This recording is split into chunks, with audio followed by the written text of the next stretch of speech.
It's me, Egbert, once again. I'm the new owner of this station. I went out and hired the best talk radio consultant, Jeff Allen from News Talk STL, and told him to hire the worst talent he could find. Jeff did exactly as I told him. Ladies and gentlemen, here are Brad and John. It always makes me feel so warm and fuzzy when I hear that promo, John. Doesn't it just make you feel like... Inspires a lot of confidence. And Brad, you should also, at your age, you should see a doctor for any warm and fuzzy that lasts longer than 4 hours. I mean, that's not normal. Okay. You know what I'm saying? Yes, I do know what you're saying. At my age, there are a lot of things that are not normal anymore. Okay. I've talked to John all the time about this, and I kid about the fact that I answer my phone 24 hours a day, and I freely throw my cell phone number out there in the air, 314-280-8880. That is my phone number. You can call me right now. You can call me anytime I answer the damn phone. Okay, so yesterday I get a text, yesterday afternoon at 2:45, and it says, "Hello, is this the line for KSLQ Radio? I found this number on the Facebook page." And I said, "Yes, it is." And the response was, "Hi, my name is," I'm not going to embarrass this person. I assume it's a dude. T-R-E-Y, is that a dude's name nowadays? Trey? T-E-R-I? T-R-E-Y. T-R-E-Y. Is that a dude or a dudette? Oh, yeah, Trey. Okay, yeah. Trey Bryant. Oh, I just said it, darn it. Okay, anyway, I work for Senator Thompson Rehder, R-E-H-D-E-R, from the 27th Senatorial District. Okay, so that'd be Holly Thompson Rehder. Yeah. Okay. She's a state senator, and she's running for lieutenant governor. Okay. I said, now the legislature session has concluded. Senator Thompson Rehder would like to. Is she hyphenated? That's what it is. Yeah, it's not hyphenated, but it's Senator Thompson Rehder. Yeah, it's not hyphenated, but her married name is Rehder. She's got 3 names though. Okay. Yeah. She would like to make herself. I didn't read that. Available to the media to speak on the court state of Missouri and a legislative session as a whole. Would you like to schedule an interview on any of the shows at your station? And I said, what area is the 27th? And the response was 27th District covers Scott County, Cape Girardeau County, Perry County, Iron County, etc. Okay. We're going back and forth, rapid fire. Then my follow-up question. Is Senator Rehder fun? ? No response. Well, and here's what's happening. So, I mean, I don't know this gentleman. And what you said his name. Okay, his name's Trey. I'll look him up. Trey Bryant. And so Holly is a state senator, but she's running statewide. So she doesn't want to talk about state issues. She wants to talk about her campaign. I'm sure. And if we have her on, of course, we'll have to have the parade of other candidates come read their talking points and clog up our segments. And she's a wonderful she wrote a hell of a book. I'm not sure if you're familiar with her story, Brad, but she is a hell of an elected official, and she might be Missouri's next lieutenant governor. Well, but see, John sometimes rolls his eye when I say rolls his eyes. If I roll my eye, the one that works, but John has 2 that works. And there's another person we have that we both know who only has one eye like myself. So her and I have this kindred spirit together, right? We're like, is that what they call 2S, 2 spirit or something like that? Is that what you call that? 2 flames is what chicks call it now. They'll be like, oh my God, have you heard of 2 flames? I think we're like 2 flames. And I'm like, that's the worst pickup line. Like well, anyway, go ahead. Don't get me going about pickup lines. I love pickup lines. You know what my all-time favorite is? Do you know who I am? That's a Brad Hildebrand line. No, that's what gets you thrown in jail when the cop pulls you over. Who is it? You'd say, what is it? Okay, you walk up to a woman and you go, "Wow, did you hurt yourself?" And she says, "What do you mean did I hurt myself?" "Well, did you hurt yourself when you fell from heaven?" Oh, that's like, are your legs tired? You've been running through my mind all night. Okay. And by the way, the gentleman's name is Trey Bryant, and he's on the legislative staff. Now, Brad, one of the reasons why he might not be able to respond to a question like that is because that type of communication that he's doing is probably official communication, which is all sunshineable. So, like, he probably can't have interactions that are too fun. You get what I'm saying? Like, he probably can't show much of a personality on state-owned phones or messages or things like that. Are we talking? But yeah, I'm sure Holly's looking around at, just different audiences on which she can give an end-of-session summary. She sponsored a bill to raise the age of marriage, and that bill failed. And most importantly, she's running for statewide office. She's running for lieutenant governor. Okay, so we're talking, this is like the professional football league, what, the no-fun league? Is that what you're telling me? Yeah, it's like the NFL, the no-fun league. Politics is... If Trey was sending a message from his personal phone or from the campaign phone, he would have a lot more latitude. But if you're an elected official or you're a staffer, you can't show any kind of personality on official means there. But so if he said that he found out about the show from Facebook, that's interesting. Okay. Well, once again, see, here's the interesting thing. When I interview people, and John has actually given me compliments, and he keeps referring to someone. It's funny because you're in one of the best of shows. I heard it again the other day, where somebody who does the interviews, who you claim doesn't listen to any of the responses and just keeps asking questions. It goes like this. Mm-hmm. And you know what, Brad? But let me interrupt you real quick.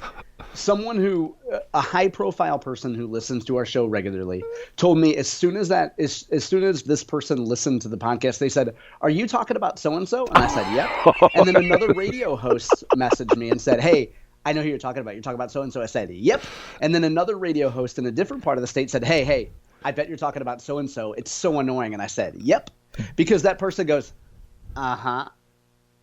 But so what else are you working on? But see, and they don't care. Like they're checking email or they're just going through the motions, and that's not what our show is about. Well, no, yeah, it's just the opposite of that. So, but here's where John violates my rule. My rule is, if you talk about somebody, you name them. There's none of this stuff. Well, like the crap, like a local radio station. If I say it was on the point, it was on the point. You know what I mean? And you know why? And you know why I do that, Brad, is because and we've learned this, and this is one of the joyous things that we've learned here on our 125th episode, is that if somebody has a conversation with me in confidence, I'm not going to say who they are on the air, and I think we give plenty of airtime to competitors and people who don't necessarily deserve to be mentioned on our show, to our audience. But the point is, Brad, you're right. You do great interviews. You were about to make a point of, I give you a lot of compliments about your interviews. So finish that thought. Well, but the idea being is, why can't you have the reason his communication stopped was, I asked a simple question of, is this person fun? Once again, I don't want to have a boring interview. I want somebody, once again, you make fun of me calling Mark McCloskey, okay? Have you ever heard a boring Mark McCloskey interview I've done? No, you're completely right, Brad.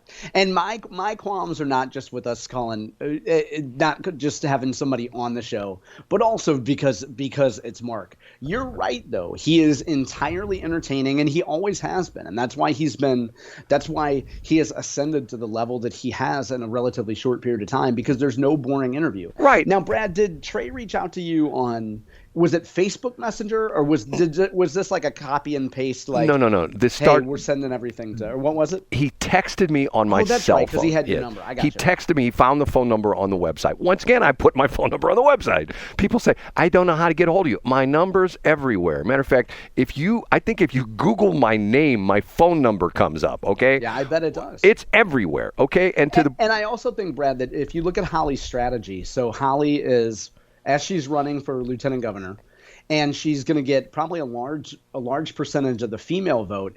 Is there a place in the Westplex is there a station that's targeted to women of the Westplex that plays music that's quite popular for women, I don't know, 18 to 50 in the Westplex? John, we can't talk about that on the air because of the fact that my sources might be impeached by the fact that I said that there is a station that plays music for the women of the Westplex, so I can't mention the call letters of said station. Well, anybody from Holly's campaign can reach out to me, and anybody from any other lieutenant governor campaign or statewide campaign, and I could probably get you the phone number of the guy whose voice you recognize from 50 plus years on the radio, and he can tell you how to advertise on Westplex 1071. Okay, changing subject. Do you know who Cameron is? Cameron, and there's two rappers. No, his name is Cameron, and you're probably talking about Cameron Giles. Do you know who I'm talking about? Yeah, so 2 nights ago, I did a deep dive while I was cleaning, Brad. I shouldn't say deep dive, but I played he was on Funk Flex 2 years ago. Yeah, Cameron and Dipset are probably my favorite rap clique. Well, hold it. He says he does a podcast with Mace, which is spelled formerly Mason Betha, which is MA$E, right? Yeah, he was Murder Mace for a while, and then he was part of Bad Boy, so he was part of Diddy's group. And they were in fact in Children of the Corn in the early '90s with Derek Almstead, who was Bloodshed from COC from Children of the Corn. See, I kid about the fact that John is a rap expert.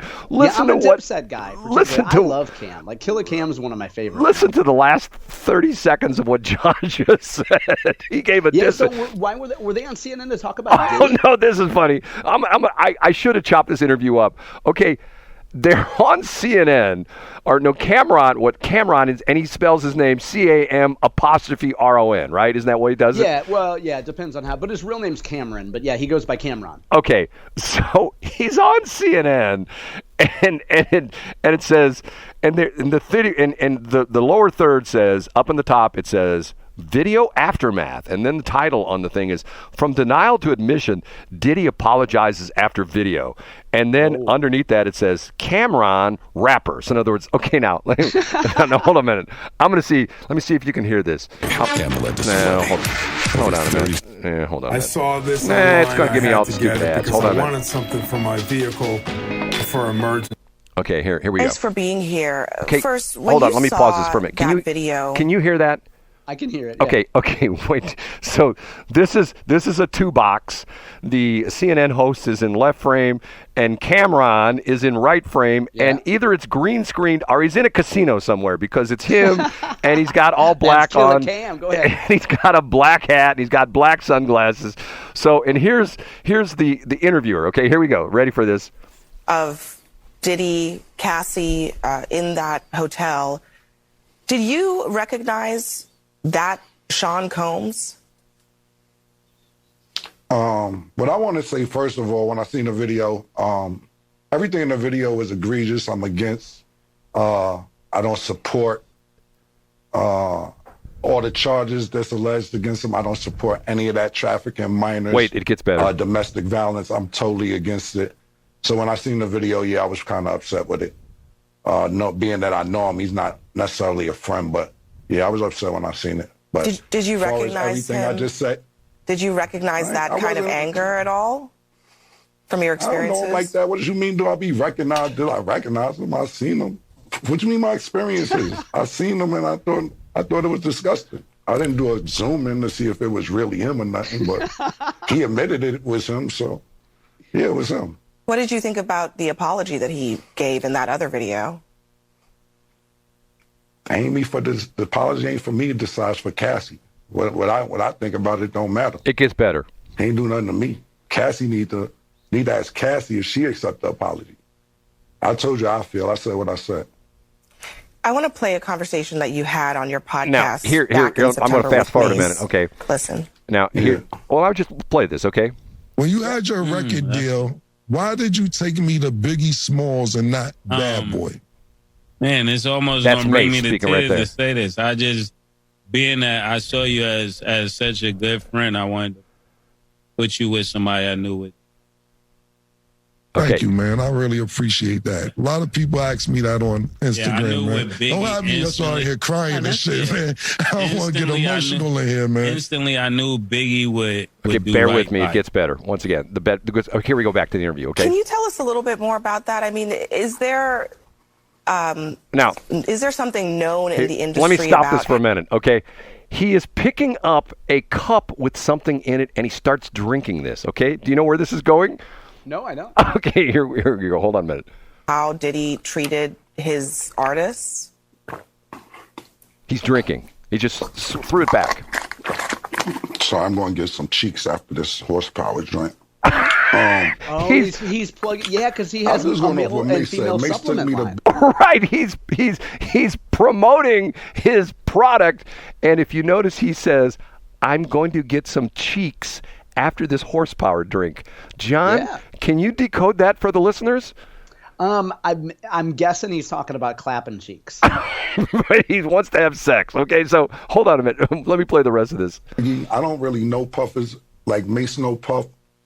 So I appreciate what Mace said. And of course, that's my brother. So if he felt that way, then he felt that way. I can't really tell you how Puff moves or anything like that. Mace may know better than me because he was signed to Puff. I wasn't. But my show does come on at 8 a.m. Eastern on YouTube. Now it's show promo. It is what it is. Y'all make sure y'all check it out. I mean, I might get some more information out of Mace from there. But for me to tell you how Puff act and all that, I don't know. I never was signed to him. Yeah. What about the industry in general? I mean, so many people have pointed out that Diddy couldn't get away with this stuff if there weren't a lot of people protecting him. Do you think that's the case? Who the talent agent for this joint? Like, you think I'll be sitting around watching what Diddy do and all this? I didn't know this was a Diddy joint that y'all invited me to. Who booked me for this joint? I'm wilding. I don't be sitting around watching Diddy and all that. Yeah, thanks. Come on, man. Thanks for joining us. Thank you for your time. He's looking off screen like it's somebody, and what's he saying? He's thinking it's like a talent thing, but in other words, a producer has lined him up, and he's wanting to know, why in the world are they talking to me? What do I know? It's so good. What you have to go back and look at, Brad, after we get off the show, is Cameron did an interview with Bill O'Reilly in 2003, along with Dame Dash, who headed up Rockefeller Records. And Cameron did essentially the same gimmick. He promoted his own stuff. He promoted his record coming out. And his famous line, you've probably seen the meme sometimes. It's Cameron saying to Bill O'Reilly, "You mad? You mad?" And it's a popular meme called "You mad." But Cam's the best, man. And his partner Mace, who he does the show with, he had about a 20-year beef with Mace, and they squashed it about a year ago. As of like 2 years ago, they were still issuing diss tracks to each other. They grew up together. They had a big falling out, and them coming together is a real feel-good story. Wow, interesting. Well, the thing that cracks me up is, okay, once again, CNN, he holds up this little container of whatever it is. What's he call it? Horsepower or something like that? Yeah, it's a libido drink. Right, it's a libido drink. It's for men to essentially get the party started, so to speak, right? Would that be? Yeah, I think it's an enhancement type thing. Right. And I love the fact that he said cheeks. And the best internet meme, Brad, and the best advice is, if you see a picture of a pretty girl like on Instagram, or she tweets a thirst trap on Twitter, remember, the guys in her replies are never the ones clapping her cheeks. The guy clapping her cheeks is never in her likes and her replies and her responses, Brad. Just remember that.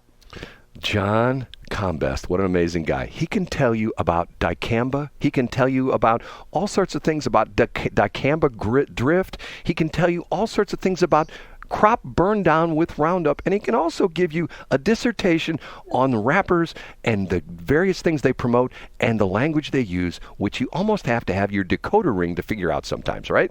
You do, Brad. And you know what? I know you'd love to stay, but you got to go clap those cheeks. John, say goodbye. See you guys on Thursday.